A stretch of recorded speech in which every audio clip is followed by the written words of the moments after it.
Well, hello everyone. This is Paranormal Truth Seeker. I've got an interesting story for you, but before we get started, please do me a favor. Please like and subscribe. And as you can see in the background there, my logo, Pros Investigations, is a group that I run, so you can look us up on the internet, prosinvestigations.com. You'll find a link on this channel. But we're going to talk about Doris Blithers.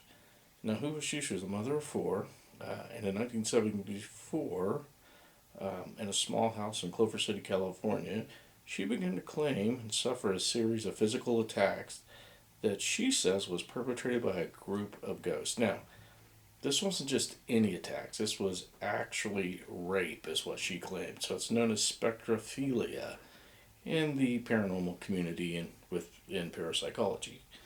Now, a lot of things begin to happen. Her children begin to witness this. This may seem far-fetched as it goes, but spectral rape goes back to the time of the ancient Greeks. So, literature and modern terms, scientists have tried to say that this is due to some sort of phenomena, sleep paralysis, whatever. So, we know that people wake up, they suffer from those kind of things and claim all kinds of things. Now, I can tell you in the past that I've had people who claim the same thing, couldn't prove it, couldn't disprove it. But in this case, it gets very, very interesting. They actually made a movie about this. It's called The Entity. You can look it up. I've watched it several times. Very interesting. I don't know how much of it's exaggerated, how much isn't, but in any case, it's a very interesting case. So these attacks went on for a long time. Now she claimed there were two small creatures that would hold her down, but the largest one would be the one who raped her. Her sons used to see these things as well. They referred to them as ghosts when they saw it. They would claim it was Mr. Who's It, and one of the sons claimed to have seen Blithers thrown around the room by an invisible phenomenon. He claimed that when he tried to stop the attack, he also was tossed away like loose garbage. So whatever this thing was, super, super strong. Totally took advantage of their mother. So we have no idea what it was. Was it ghosts, demons? Who knows? But well documented. They would also say that what they saw looked like fog. It took kind of a human type form, but not quite. Now, her sons cooperated the supernatural abuse of their mother. These attacks against Blithers were particularly brutal. They went on for years. Blithers was tossed around the room, slapped, raped almost nightly. Her sons recall seeing a major scarring on her legs and thighs as if someone had grabbed her. Blithers' oldest son, Brian Harris, claims to have witnessed many of the attacks.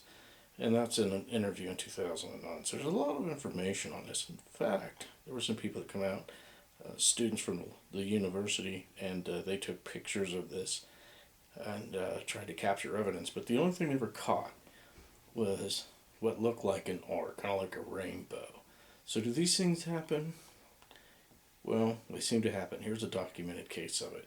Now, all this really ended when she died in 1999. But she was said to have suffered this her entire life. Now, the interesting part is, was this something that just happened? Was it due to property, or was it something that she did in her life? Some people say that perhaps she dabbled in the occult and brought it on herself. It was also noted that when her children would play dark music like Black Sabbath, don't let me trip over my tongue as I normally do, that it would seem to infuriate or energize these spirits. So, very interesting story. So we don't know what caused it, why it happened. We can just say that it's documented, and we can have all kinds of speculation. So it's just a nice, neat story. It's kind of scary. I wanted to share with everybody. So again, look it up on your own and check into the facts. I mean, there's probably a lot of different information out there about this story, as there always is. Look into it, and I'd like to see what you have to say. So again, please like and subscribe, and I'll continue to bring you more stories like this. Again, if you have any comments, or you want me to cover some subject that you're interested in within the paranormal, let me know. Leave it in the comments. Thank you.